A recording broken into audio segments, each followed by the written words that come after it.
لو عاوزة تعملي خلية النحل بعجينة هشة زي القطن وتطلع معاكي خطيرة زي ما انت شايفة، يبقى لازم تتابعي معايا الفيديو ده لحد الآخر.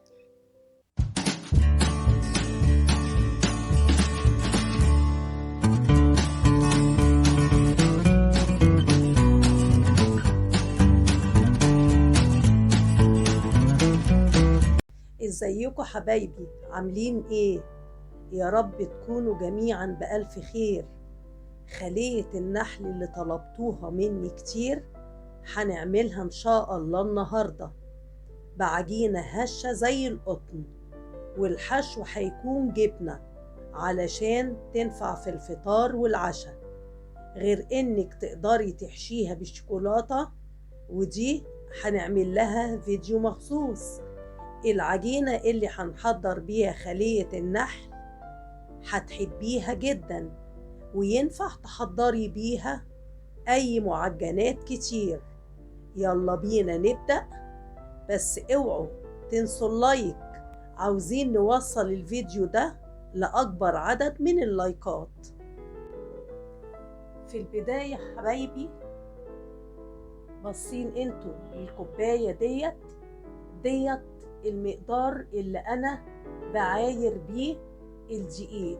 هتعايري بيه الدقيق، هتعايري بيه الزيت، هتعايري بيه المية. اي معجنات لازم بيبقى بمقدار واحد، كوباية واحدة.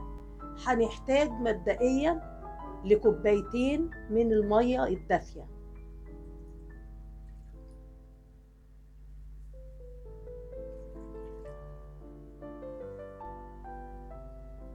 هننزل عليهم بمعلقتين كبار لبن بودرة، معلقتين كبار سكر، معلقة كبيرة خميرة فورية أو كيس، ونص معلقة بيكنج باودر. هنبدأ نقلب المكونات ديت كلها مع بعضها زي ما انتوا شايفين كده.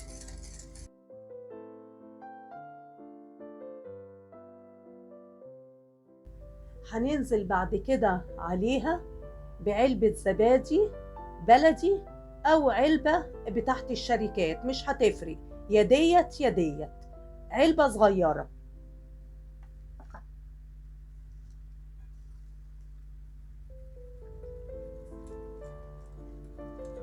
وتقلبيه كويس.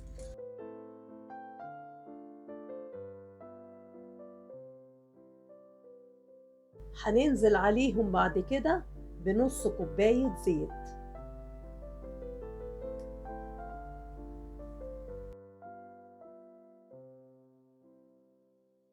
خلصنا المواد السائلة، هنبتدي بعد كده ننزل بالمواد الجافة.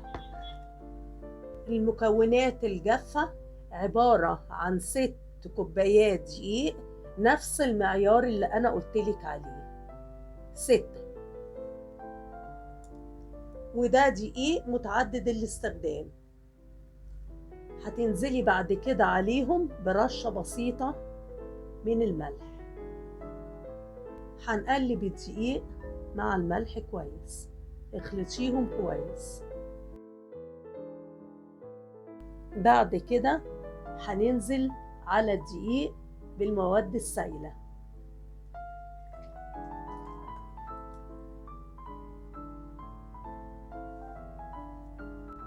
نبدأ نعجن العجينة كويس جدا يا حبايبي.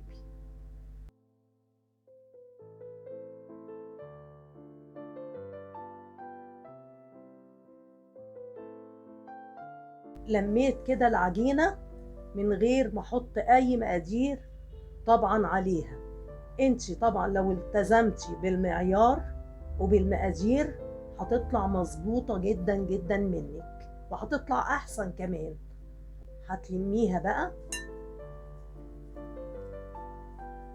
كده كده، وهنغطيها بقى. بعد حبايبي لما غطينا العجينة بالبلاستيك راب، هنسيبها لمدة ساعة أو لما تلاقي حجمها تضاعف معاكي، وغطيها تاني بفوطة ما يجراش ابدا اي حاجة، وهرجع لك مرة تانية. ودي حبايبي العجينة بعد مرور ساعة من تخميرها ما شاء الله. نفتح البلاستيك راب نشكلها بقى حبايبي زي ما انتوا شايفين كده كور، ويا ريتها تبقى كلها في مقاس واحد.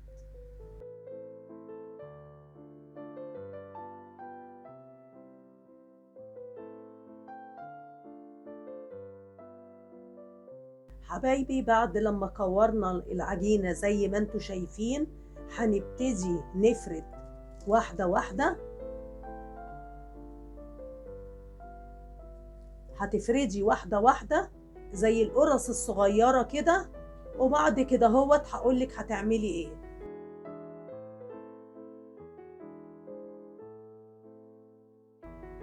ودي حبايبي شكل العجينة بعد لما فردناها الكور اللي كنا مكورينها مع بعض، فردناها بالشكل ده هوت. هنبتدي نجيب جبنة، اي نوع جبنة انت بتفضليه، جرينلاند، جبنة بيضة، اللي انت بتحبيه حطيه. عايزة تحطي زعتر حطي، حبة البركة حطي، دي طبعا حاجة ترجعلك. عاوزة تحشيها بسطرمة، عاوزة تحشيها جبنة رومي، اي حاجة الحشو بيرجعلك انت. طبعا انا فردتهم. هنبتدي مع بعض نحط وهم مفروضين كده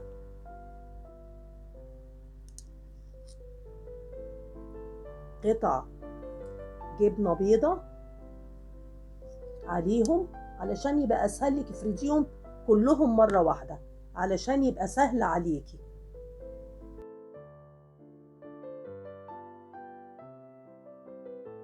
كده خلصنا الحشو بتاعها كلها. هبتدي اوريكي تقفليها ازاي.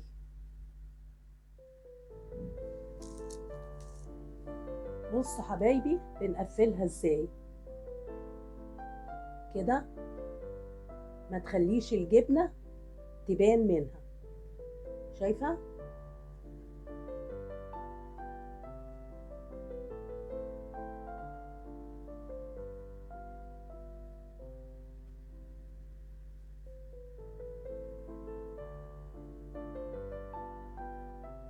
تكوريها كده ايه زي القفل، شايفة؟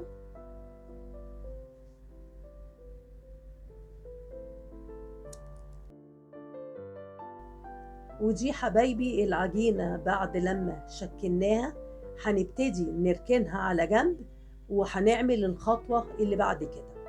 نجيب بعد كده حبايبي صينية بايركس وتدهنيها قطعة زبدة أو معلقة زيت طبعا زي ما تحبي، وتبتدي ترصي فيها الكور كده زي ما انت شايفة.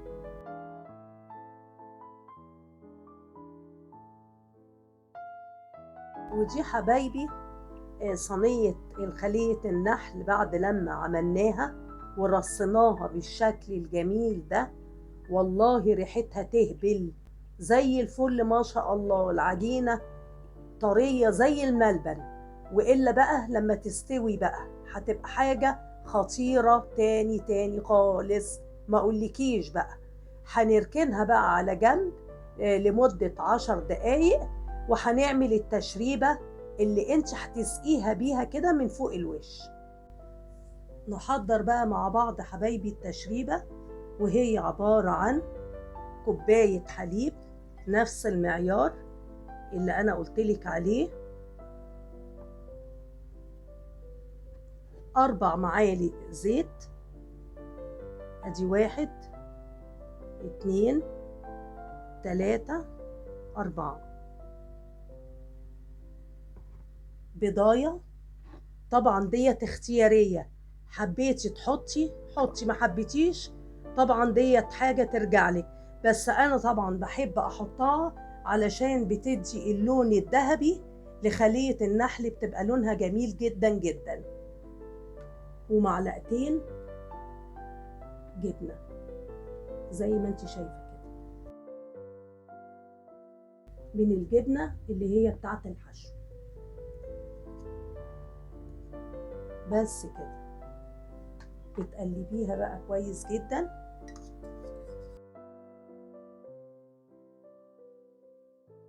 هنجيب بقى الصينية بعد لما ارتاحت 10 دقايق ونبتدي بقى نسقيها من التشريبة.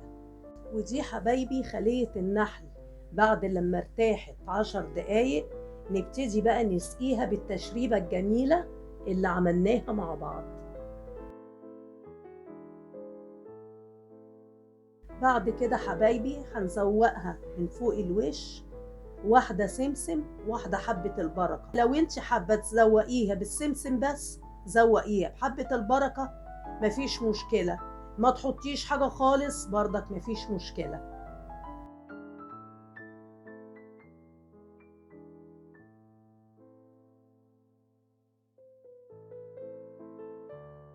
بعد كده حبايبي هندخلها الفرن على درجة حرارة 180 في الرف الأوسط لمدة نص ساعة، وارجع اوريها لك في شكلها النهائي. ايه رأيكم بقى حبايبي في خلية النحل الجميلة دي؟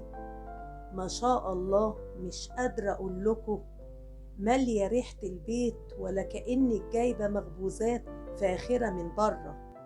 اقطع لكم بقى قطعة علشان تشوفوا الجمال بتاعها. شايفين؟ شايفين الجمال حبايبي؟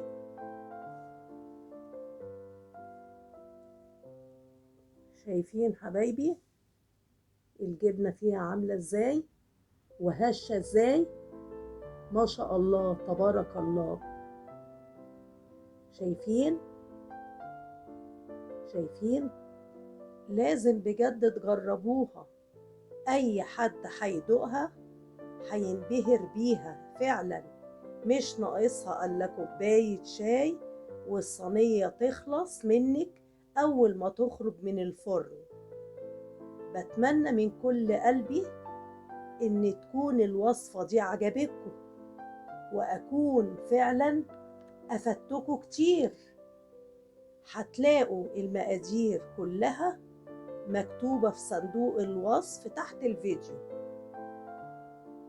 اوعوا تنسوا اللايك الجميل بتاعكم، وتنوروني بالاشتراك في القناة، وتفعلوا جرس التنبيه علشان يا حبايبي توصل لكم كل وصفاتي أول ما تنزل. وأشوفكم على خير في فيديو جديد إن شاء الله.